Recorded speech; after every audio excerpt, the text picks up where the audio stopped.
Tengo que hacerme llamar Antonio Salas, pero ese no es mi verdadero nombre. Es un seudónimo. Desde que realicé el reportaje infiltrado en Ultrasur para Telecinco, sé que vivo con la amenaza de muerte. Durante más de un año viví desde dentro la violencia de los grupos nazis españoles. Ahora me he decidido a contar con detalle todas mis experiencias en un libro, pero ni siquiera he podido asistir a la presentación. Sé que sería demasiado peligroso.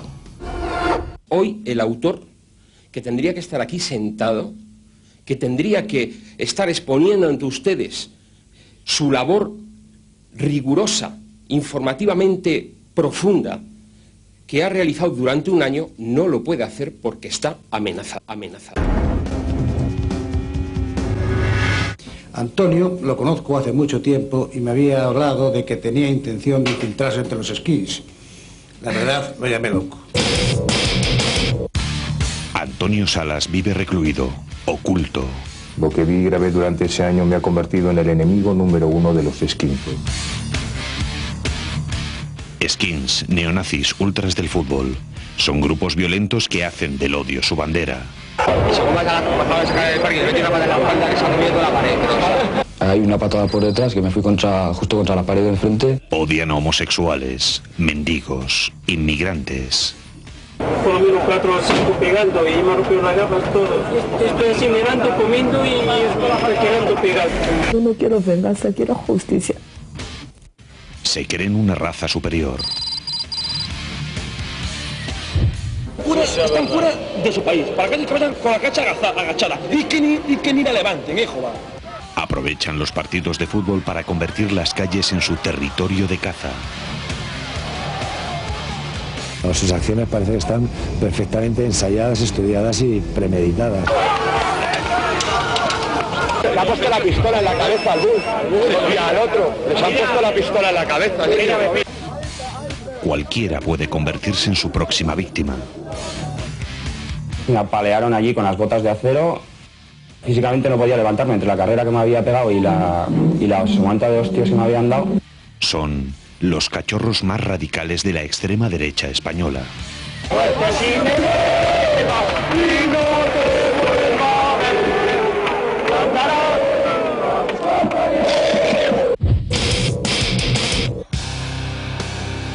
El haber sido el único periodista español que se ha infiltrado en el movimiento neonazi me ha puesto en su punto de mira.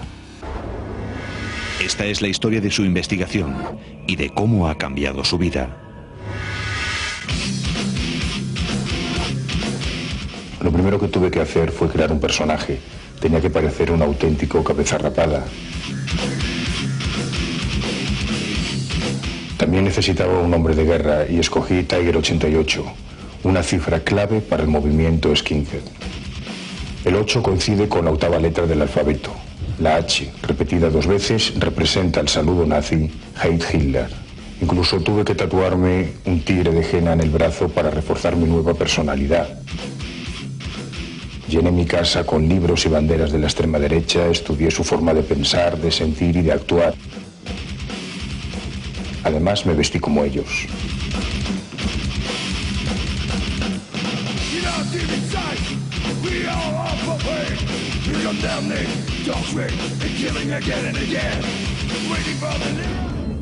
Los grupos skin son muy cerrados, se conocen perfectamente entre ellos y son extremadamente desconfiados. Antes de llegar a los ultras tenía que hacerme conocido también en el mundo de la extrema derecha española. En estas manifestaciones, convocadas por partidos de extrema derecha, comencé a relacionarme con personajes como el Chopi. Más tarde me enteraría de que él es el responsable de la sección juvenil de Ultrasur. En los conciertos skin también comencé a establecer contactos. La música es tan importante como el fútbol. Son conciertos clandestinos, celebrados siempre a puerta cerrada, auténticos actos de propaganda nazi.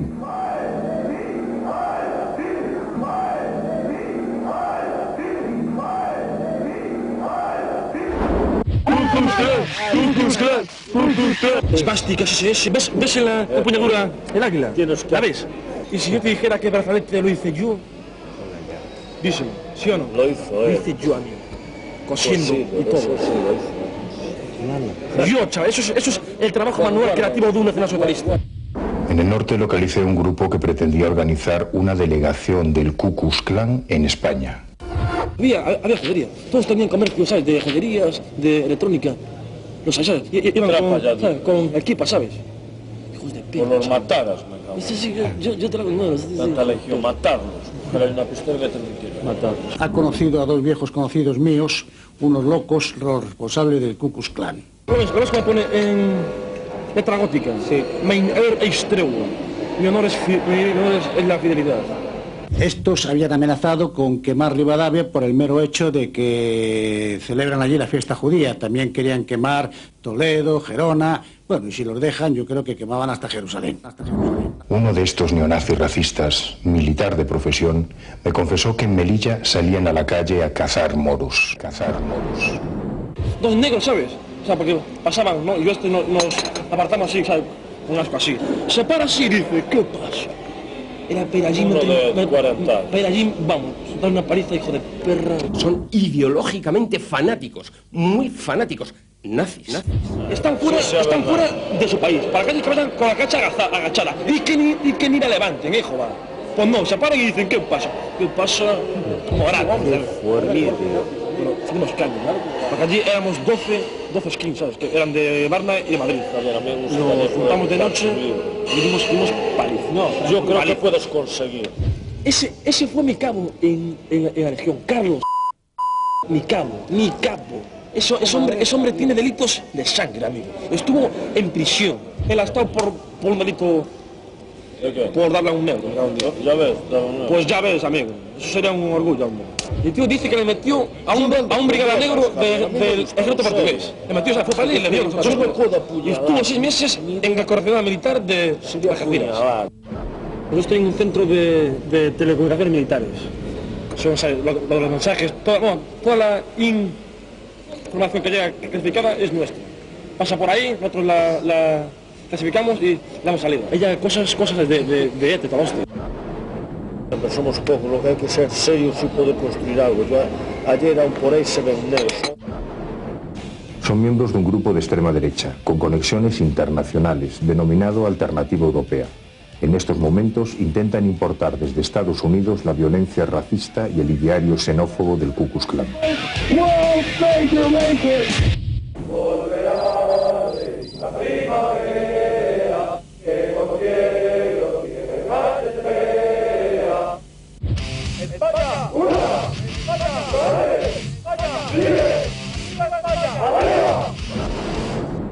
Estas imágenes están grabadas en un campo de internamiento clandestino de uno de los partidos políticos de la extrema derecha española.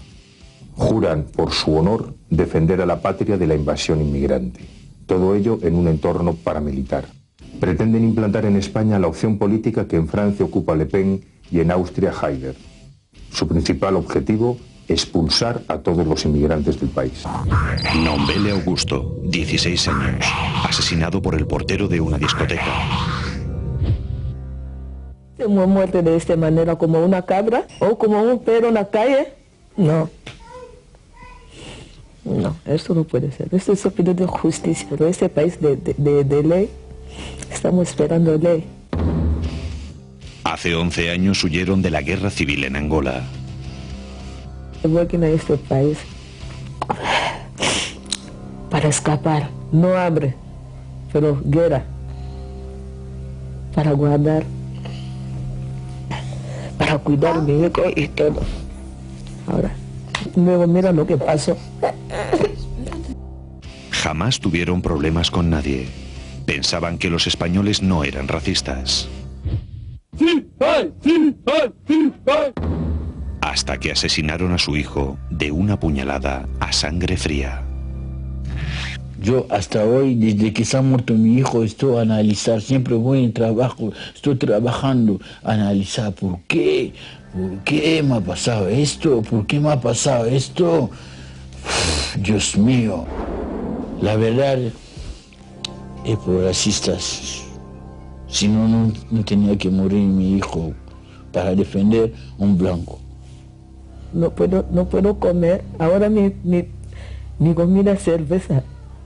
Si no bebe Si no borracho, no voy a dormir. Hace solo unos meses acudió junto a unos amigos a una conocida zona de marcha madrileña, Costa Polvoranca, donde en los últimos años han sido asesinados al menos 2 jóvenes más. Allí el portero de una discoteca le apuñaló varias veces por la espalda y en el corazón. El autor material del atentado racista estuvo huido más de un mes antes de ser detenido. Mucha gente está muriendo en la calle, porque no hay ley, como estoy diciendo, no hay ley.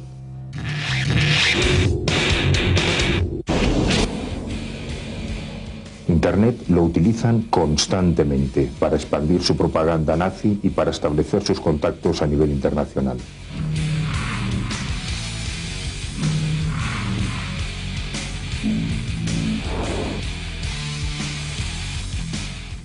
Así fue como me acerqué hasta los cabecillas de Ultrasur.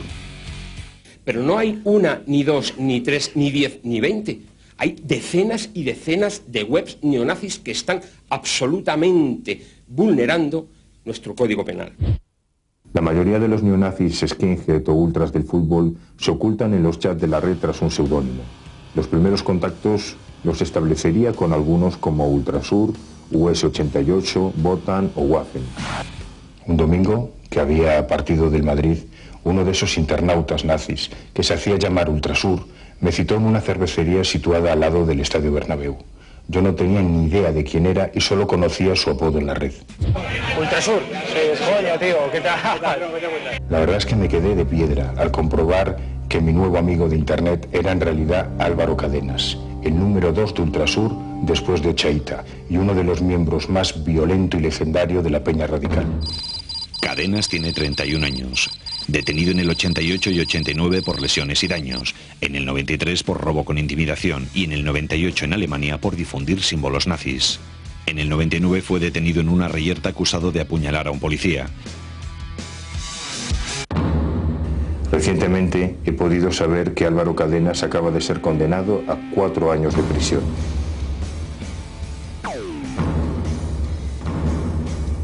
Una sentencia dictada en primera instancia da como probado que en 1999 apuñaló a un policía de paisano durante unas fiestas en Majadahonda, en Madrid. Utilizó una navaja de mariposa, de esas que tienen doble filo. Son las que los pandilleros suelen utilizar para sus peleas callejeras y las agresiones en la calle. En esos incidentes le fueron incautadas 138 invitaciones, de las que el club les cede a los ultras y que luego ellos venden para financiarse. Una muy parecida a esas es la que me vendió a mi Ochaíta en el Moai. En ese mismo atentado participó uno de sus más directos colaboradores en Ultrasur, José Antonio Reyes, alias El Gordo Reyes. Ha sido condenado a 1 año de prisión después de que el juez haya dado por probado que agredió a otro policía local durante esos incidentes. Pegaron a los periodistas y destrozaron el mobiliario urbano.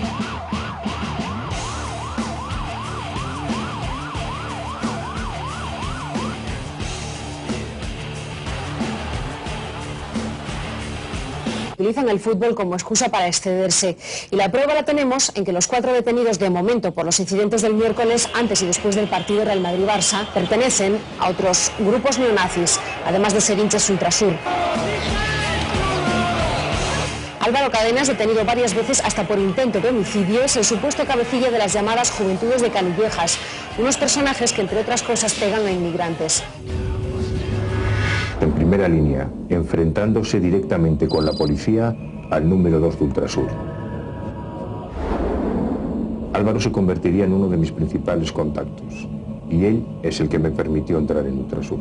Al José, estoy viendo al Pío, estoy viendo al Teletabi, estoy viendo al Mario, que también me tuvo, el Chupi, que son todos de Hammerskin. Álvaro acababa de reconocerme que la mayoría de sus amigos de Ultrasur pertenecían también a los Hammerskin, los neonazis más violentos. Era la prueba más evidente de la estrecha relación entre los ultras del Real Madrid y los cabezas rapadas. Sinceramente, lo que he sacado en claro es que para la mayoría de los Ultrasur, el fútbol es solo una excusa para juntarse y practicar su deporte favorito, la violencia. Pero mi trabajo de infiltración aún tenía que dar algunos pasos más. Tenía que conseguir que Ochaíta me aceptara como socio de Ultrasur. Así fue como me convertí en el socio número 1019 de la peña más radical del fútbol español. José Luis Ochaíta, alias Ochak, detenido en el 88 por lesiones y daños, en el 98 por difundir símbolos nazis en Alemania. En el 97 se le prohibió la entrada a recintos deportivos durante 3 años por intento de agresión. Es el intermediario entre el club y los ultras. El propio Ocha me vendió una de las invitaciones para entrar en el estadio, cuya venta está prohibida porque se la regala al club para repartir entre ellos. Es otro más de los negocios de Ultrasur.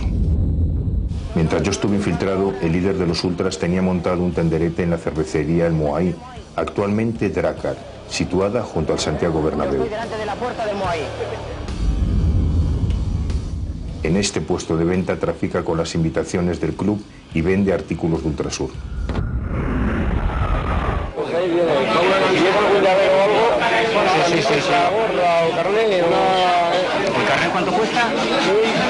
Cuidado, 2.000, ¿qué pues? Oye, 1.300. Dame carnet también.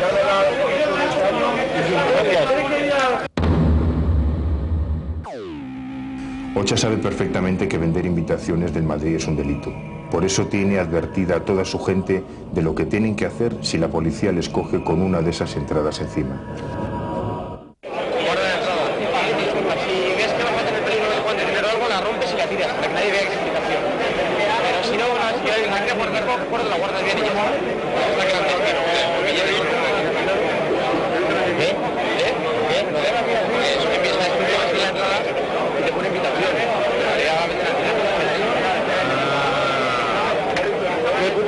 Pero se podrá conseguir una, Palma. Ahora, vende prontito. Ochaíta es el segundo solicitante de la marca comercial Ultrasur, inscrita en el registro de la propiedad desde 1992. Los productos que vendía Mr. Raf son distribuidos internacionalmente a través de Internet.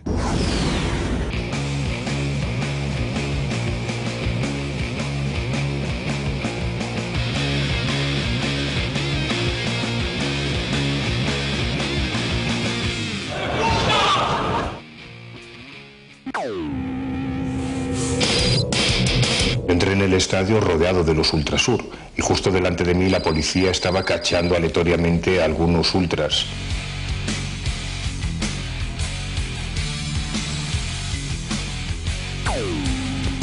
La verdad es que tuve más suerte porque si me hubieran cacheado a mí habrían descubierto la cámara. Durante mi infiltración, los ultras ocupábamos una de las gradas laterales del estadio. El club nos había expulsado de nuestro emplazamiento habitual en el fondo sur por romper una portería en un partido de la Liga de Campeones. Aquello le costó al Real Madrid una multa millonaria. Dentro de la grada los ultras no se comportan como aficionados al fútbol normales. Sus cánticos son más políticos que deportivos. Yo he cantado el Cara al Sol al lado del mismísimo Ochaíta, a 1 metro de él, como uno de sus más próximos camaradas. ¡Se nos oye a los ojos de mierda! ¡Me cago en la puta!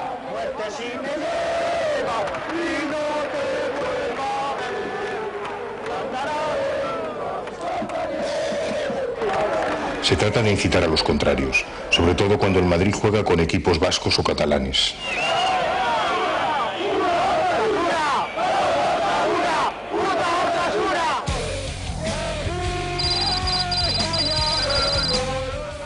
La gran pregunta es, ¿cuentan los ultras con el apoyo de los clubes?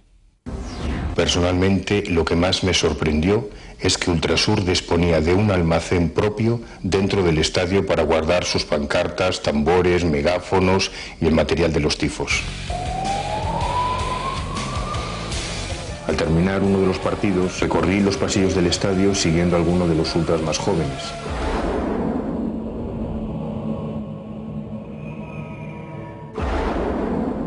Y junto a la entrada 36 descubrí que se dirigían a esta puerta.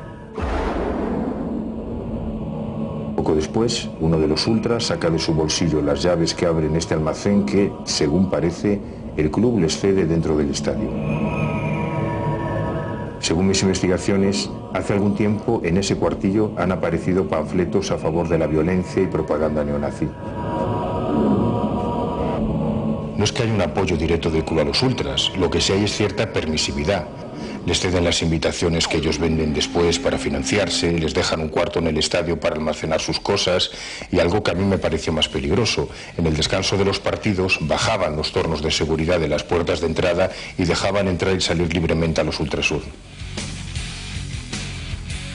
En los intermedios podíamos abandonar el estadio en el descanso con un taco de entradas en el bolsillo. Una vez en la calle se entregaban a otros ultras para que pudiesen pasar con ellas al segundo tiempo.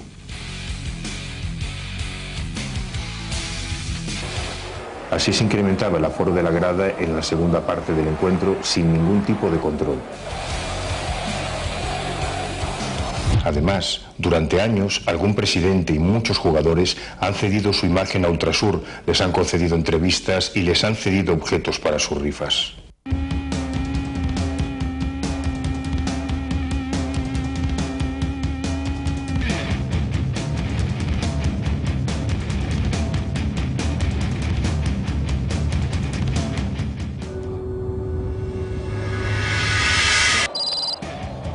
Algunos jugadores del Real Madrid han portado también sus banderas y bufandas en las celebraciones de los títulos obtenidos por el equipo blanco. Después de cada partido, los ultras acuden a sus locales habituales de reunión.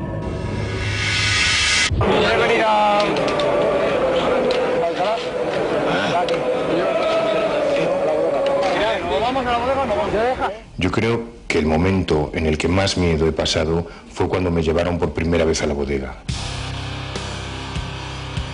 La bodega es un local situado en Alcalá de Henares, un centro de reunión para skinhead llegados desde toda España. Lo primero que te encuentras al llegar es un cartel en la puerta que dice en inglés que solo pueden entrar blancos. Así, puesto a la vista de todo el mundo en la mismísima puerta de la calle. Yo creo que nunca antes se había grabado este local. En sus paredes, esvásticas, cruces gamadas y, como no, la bandera de Ultrasur. Allí conocí a alguno de los líderes más violentos e importantes de Ultrasur, como Nando. En el fútbol no le puedo rajar, pero en el fútbol estoy yo y están 100 amigos míos y les pinta por la cabeza. A ese claro, no van a venir a tu casa a tocarte. O a tocarte los huevos. Las cosas son así. Si a quien no le guste, para. Mira, a mí no me avergüenza confesar que allí dentro, en la bodega, pasé auténtico pánico. Yo sabía que si allí dentro, rodeado de skin, alguien me rozaba, me tocaba y descubría la cámara, lo iba a tener muy difícil para salir sano y salvo de allí. Y lo peor ya vino cuando me presentaron al Chopi.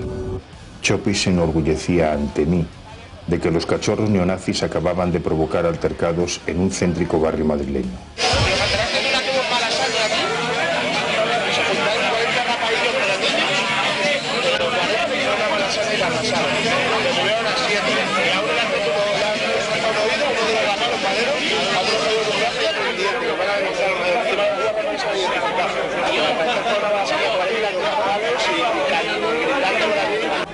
Hubo un momento en que el Chopi empezó a hablarme de los que se intentan infiltrar a través de internet, policías, periodistas, y la verdad es que en ese momento pensé que me habían pillado. De todas maneras, a mí no sé si dejar enseguida, porque hacen muchas preguntas absurdas y absurdas.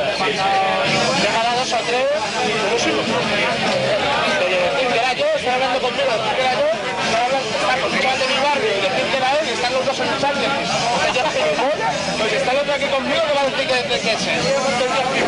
Yo es Madero. Que no, yo no digo ni que está en otro chaval de ellos. Es un madero de puta. La vuelta puta madre de Gareo. Hubo un momento en que me di cuenta que tenía que cambiar las cintas y la batería de la cámara y me escondí en el cuarto de baño.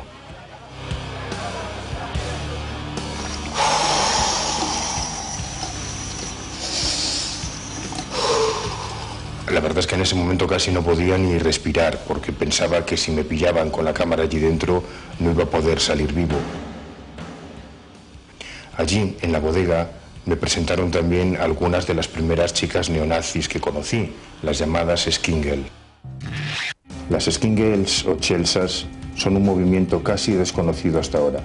Son nazis y se definen como tradicionalistas, antiabortistas y decididamente machistas. Comparten la misma estética, el pelo muy corto, flequillo y 2 mechones de pelo a lo largo de las orejas. Editan sus propias publicaciones y participan activamente en la vida política y social de los neonazis.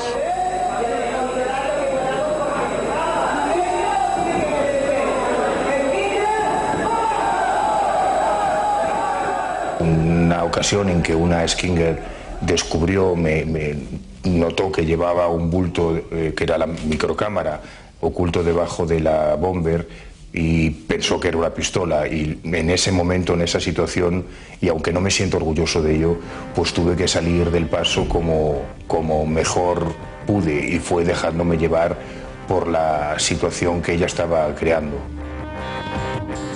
Yo creo que esa chica se excitó al pensar que llevaba una pistola. Es parte del alto concepto que tienen por las armas y por la violencia.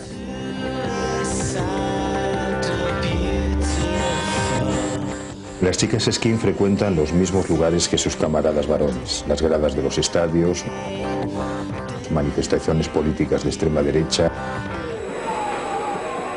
y, como no, conciertos de música skin. En Alemania hay un seguimiento bastante importante de estos sucesos de violencia neonazi y racista. Son casi 11.000 agresiones. En España carecemos de ningún tipo de dato oficial. Sonroja pensar que este problema oficialmente no existe, cuando nos consta que son miles las agresiones y centenares las que hemos atendido directamente en todas las ciudades importantes de nuestro país. Yo creo que no hay una disposición política de reconocimiento del problema, y si no se reconoce el problema no se van a tomar medidas para atajarlo.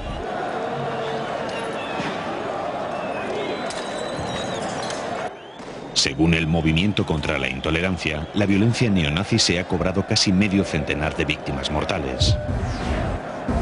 En los últimos 10 años nosotros hemos recogido documentadamente la cifra de 36 personas muertas por homicidio de estos grupos racistas y neonazis, aunque tenemos la creencia de que esa cifra ha superado el medio centenar.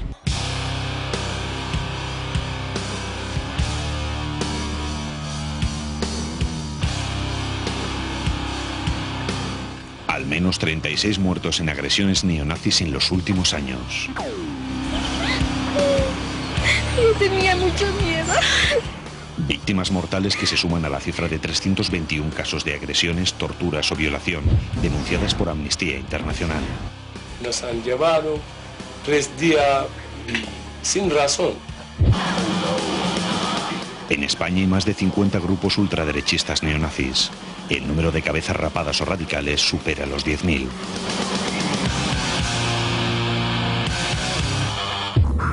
David González, 16 años, apuñalado en el costado y en el corazón por un grupo de skinheads. 2 malnacidos de estos con un puño americano agredieron a los 2 compañeros de David. David y el otro amigo salieron en defensa de ellos. Estos 2 individuos salieron corriendo después de haber dejado a uno inconsciente. Fue a por ayuda, que al cabo de los 3 minutos aparecieron otros 9 o 10 individuos, estima la policía, con 3 de ellos armados con cuchillos. Pues a partir de ahí el pánico, y cuando yo incluso se había parado pensando que aquello se había acabado, pues llegaron por detrás y con una puñalada, digamos, certera, adiestrada, y hay que ser de muy mala pasta para dar una puñalada tan certera y acabar con la vida de David. Enfrentarse a unos skinheads le costó muy caro.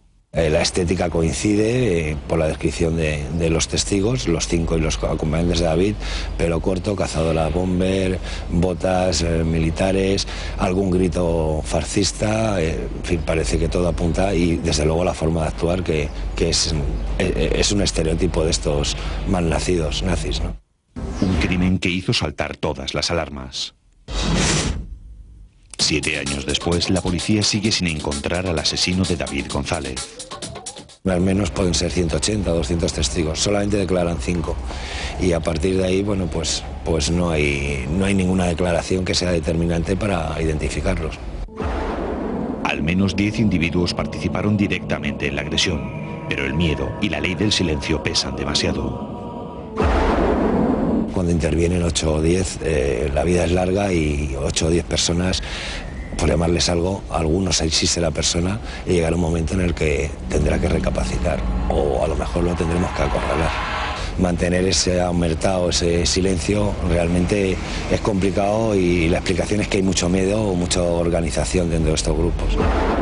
Una banda armada, adiestrada militarmente, que mata gratuitamente en pleno centro de Madrid. Ellos no quieren pertenecer a la sociedad y entonces lo único que podemos hacer es apartarles. Y el único sitio que yo conozco es la cárcel. La violencia neonazi, injustificada, irracional, se cruzó definitivamente en el camino de David González. Fue David como podía haber sido cualquier otro joven. Lo que sí está claro es que ese día pues querían ir de cacería, ¿no? Como suelen hacer.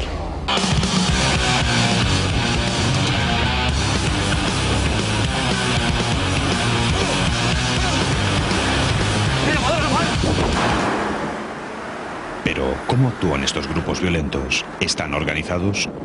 Sí, claro que están organizados. A la salida del estadio se juntan en grupos de 4, 5, 6 personas para comenzar lo que ellos llaman la caza. Yo estuve con ellos cazando aficionados del Osasuna, por ejemplo.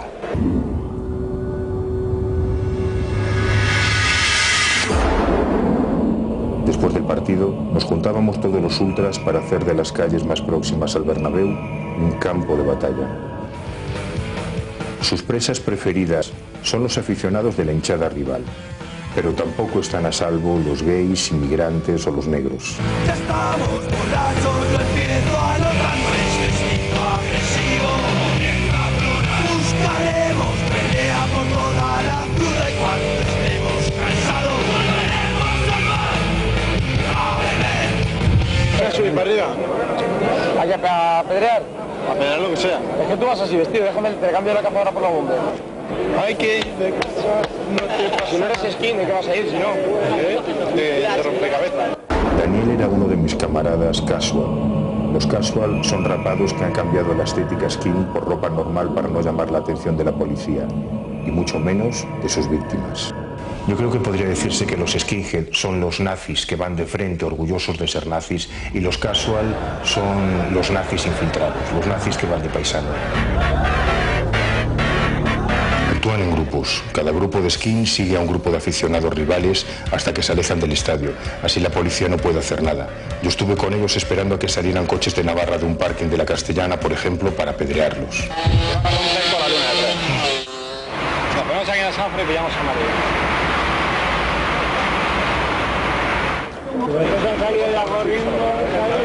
Ya salido corriendo, ¿sabes? Han salido corriendo a llamar a los paseos. O sea que no han colocado a nadie. No va a ser que ahora por cebarnos un poquito más. Pero vamos a ver, tampoco tenemos necesidad de bajarnos allí. Según salen. Claro, yo estoy diciendo de esperarles aquí en el semáforo. Ahí, en esa semáforo. En los semáforos. Ha salido un coche con matrícula Navarra y han puesto una bufanda del Madrid. Y uno de los tíos iba con la mano en la cabeza. Y el otro está metido todavía donde la. Mira. Hostia. Los municipales, joder. Bueno, pero pasó. ¿Sabes lo que tenemos que hacer? Quedarnos por ahí a ver si salen todo. Pero lo he dicho yo en un semáforo, ya no tenemos que. ¿Y Álvaro hizo dónde están? Álvaro dijo que iba para el parking de. Yo creo que Álvaro y Raúl están ahí. Mira, ahí está.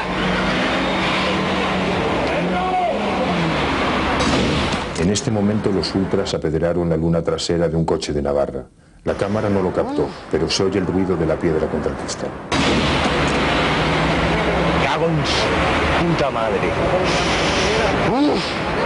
Y yo creo que la cacería es otro de los momentos más tensos de toda la investigación, porque estás corriendo por las calles de la Castellana, uniéndote a un grupo y a otro antes y después de cada paliza, notando cómo el sudor te está empapando, se te mete en los ojos y se te mete en la boca, notando cómo la cámara oculta está rebotándote en el cuerpo a medida que corres entre los coches. ¿Qué? Los chivos, los greñotas, los come los chivos a los maderos. La verdad es que estás especialmente asustado porque pueden descubrirte tus compañeros neonazis llevando la cámara oculta. Podría descubrirte la policía. Cuidado. pensando que eres uno de los nazis que está propinando las agresiones, ser detenido. Podrías encontrarte con un grupo de ultras del equipo contrario que te agrediesen a ti. Yo creo que ese es uno de los momentos de más tensión dentro de toda la investigación. Pues se ha metido el de Coleto, se ha metido para el parking otra vez. Y ha salido con la camiseta del Madrid, hijo de puta, ¿sabes? Que soy de Osasuna. Soy del Madrid, ¿no? Soy de Osasuna, ¿viste? Se la ha escapado. Se la ha escapado. Los nervios. Era cojones, ¿no? No, claro, tío. Pero tienen que salir por aquí, ¿no? No van para abajo. ¿Sabes, tío? Bilbao hicieron lo mismo, tío. Además nos estuvieron allí. Vamos a ver ahí. Vamos para allá, pues se van a salir y se van a... Ningún periodista puede justificar una paliza o una agresión o un delito por un reportaje, y lo teníamos muy claro desde el principio. Por lo tanto, para no tener que estar en esa situación justo antes de que se produjese, de que se materializase la agresión, me descolgaba de esos grupos y me unía a otro de los grupos. En cuanto terminaban una agresión o una caza, los ultras volvían a los alrededores del estadio para reunirse con sus cabecillas. Me acuerdo de que al volver me encontré primero con Álvaro Cadenas, el supuesto número 2 de Ultrasur, y enseguida me preguntó qué tal había ido la caza, si yo le había pegado alguno. ¿Pero alguno qué? Hemos tirado piedras ahí a un buque de comercio con la Navarra. Pero vinieron 2 coches de maderos ahora al parking. ¿Lo viste? Y ahí estaba yo, presenciando como testigo privilegiado el resultado de las operaciones militares de los neonazis ultras, el parte de guerra que les daban a la plana mayor de Ultrasur y el Gordo Reyes. Álvaro, Ocha,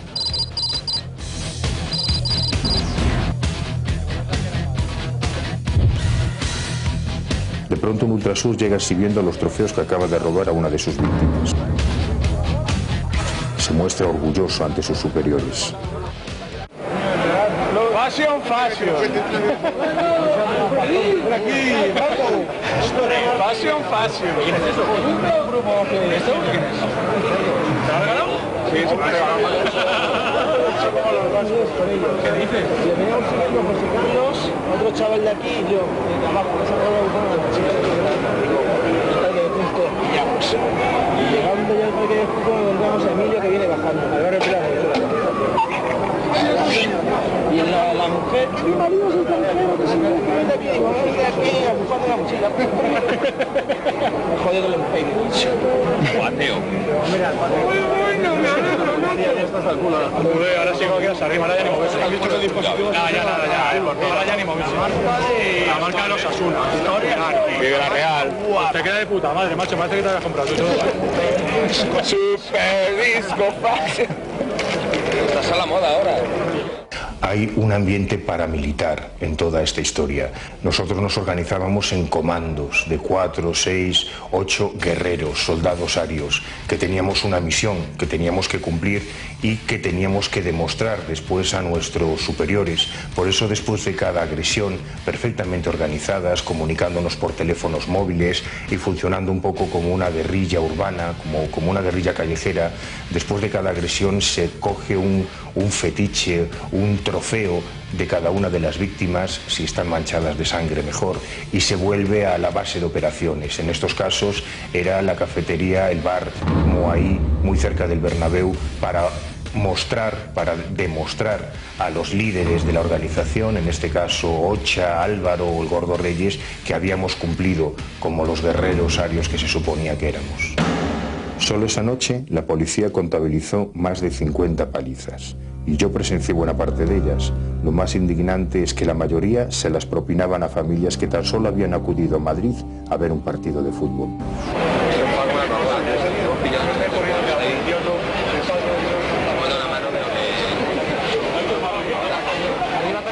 Al parking y justo unos tíos que habíamos dedicado más a tarde, cuando pasas a roto el pie, coño, pues eso les hemos caído mucho. Y según vas a sacar el parking, le metí una pata en la espalda que se ha comido toda la pared, pero toda la pared. Ese tío, te digo yo que está una semana comiendo con cajita. Según salía por donde salen los coches, bajaban estos, luego pisoteado y los de ahí abajo ya, bueno, es policía, ha habido un taxi, por favor. Estaba partiendo el culo. Hay guantazo para todo el que lo pide y para el que no lo pide. Por suerte, allí mismo me enteré de que la policía detuvo a 2 de los agresores, pero otros, camuflados con ropa vaquera, gorras o ropa de casual, consiguieron escapar para contárnoslo.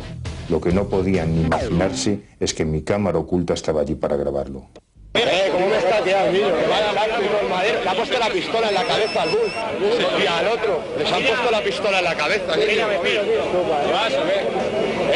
la pistola. Espérate, que vamos a ir a ver. A mí no, a mí me ha dado el alto y yo me he quedado quieto y yo me he escaqueado. Te he dicho, que va, yo aquí, ¿qué te pasa, chaval? No sé qué, y me he podido escaquear, pero a nosotros les han encañonado y les han dicho al suelo. Además es un mene de los que estaban ahí trabajando, un menudo. Sí, un menudo. Se para las piernas, y le pisaba así. Y yo porque me he escaqueado, que ha dicho, oye, que uno se nos ha escaqueado. Y era yo que había hecho con la Harrington Traca y me he puesto aquí. Pero si no también, los han llevado a la comisaría de Orense, a los dos, al Bull y al de Pabla. Frente al estadio continúa el intercambio de trofeos de guerra ante la mirada atenta de Antonio Salas. Pero esta historia tiene otros protagonistas. Las víctimas. Mira este de aquí, hijo de puta, este lleva mi mochila. Ese es el forro polar que llevaba, el que lleva el gordo este. Que la llevaba puesta, me tiraron al suelo, vi botas, me empezaron a dar patadas, cuando me levanté ya no la tenía. Y a ver esto que me están sacando, pues sí, sacando una bufanda, bueno, miales. Y un cartel de nuestra peña. ¿Qué es eso? Este lo tapó en el manual. Sí, la mochila lo llevaba. A ver si va a ser... Puede ser muchas cosas. Un guarro. Quédatela, coño. Abre las piernas,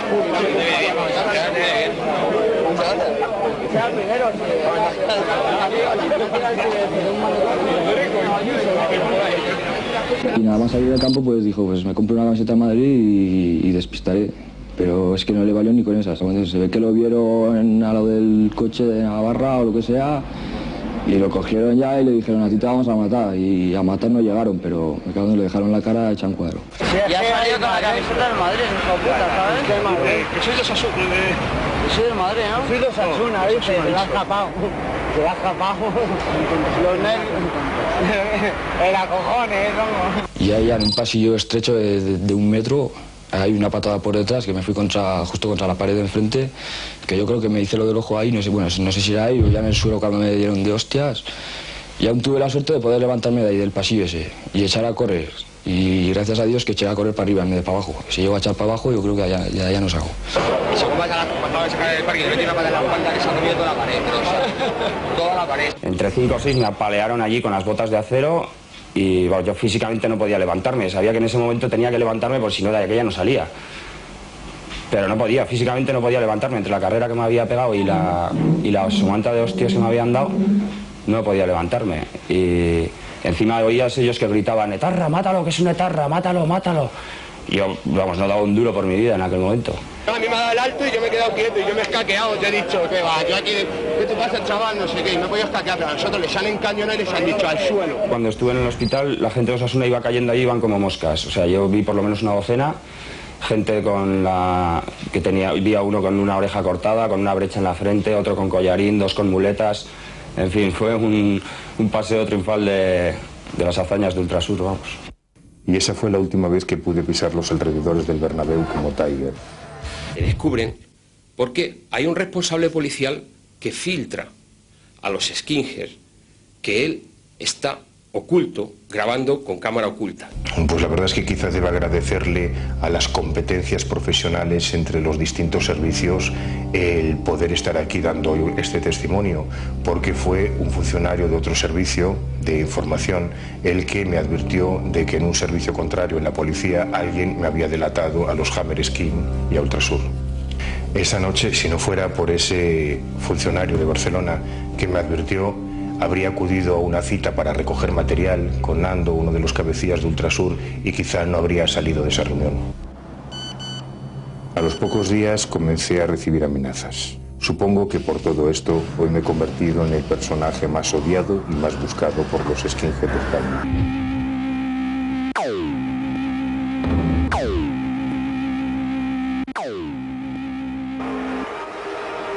Casi un año después de concluir la investigación de Salas en el Fondo Sur, Los ultras siguen haciendo alarde de su nazismo y de su carácter agresivo. A pesar de estar prohibidas en los estadios de fútbol, en el Bernabéu las banderas nazis siguen apareciendo. Esta esvástica la exhibió un aficionado durante el encuentro Real Madrid-Atlético. La policía lo busca para sancionarlo.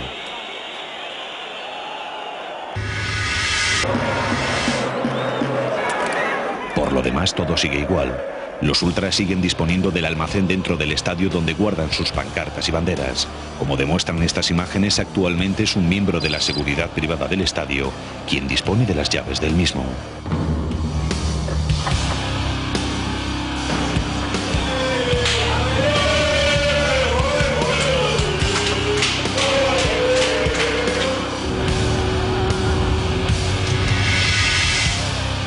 En los intermedios del partido, los tornos siguen estando plegados. Parece que nadie está dispuesto a evitar que los ultras aumenten el aforo de su grada sin ningún control.